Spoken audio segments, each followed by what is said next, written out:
भारतीय रेलवे रे आपण अनेक प्रकार घटना देखिथिबे, किंतु एबे जे खबर सामना को आसीछि ताहा समस्त को चकित कर देछि। ट्रेन भितरे जड़े वीआईपी यात्री को खुशी करबा पाई प्रथम श्रेणी एसी कोच रे बेआईनी भावे सजाइबा रेलवे अधिकारी को पड़ी महंगा। नियम उल्लंघन अभियोग रे रेलवे एबे जड़े चीफ टिकेट इन्स्पेक्टर को सस्पेंड करबा सह एक उच्चस्तरीय तदंत निर्देश देछि। तेबे कौन थिला पूरा घटना आसंतु जानिबा संपूर्ण रिपोर्ट। ट्रेन भितरे बेआईन सेलिब्रेशन, नियम को अणदेखा पाई रेलवे रो बड़ एक्शन।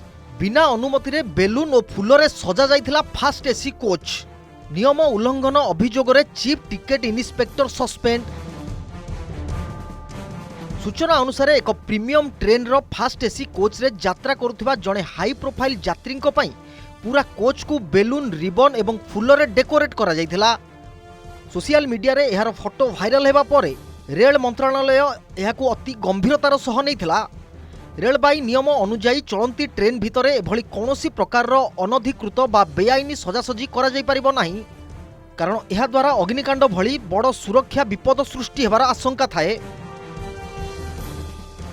यही घटना सामना को आसिबा परे तुरंत संपृक्त चीफ टिकेट इन्स्पेक्टर को चाकरी निलंबित बा सस्पेंड करा जाइछि।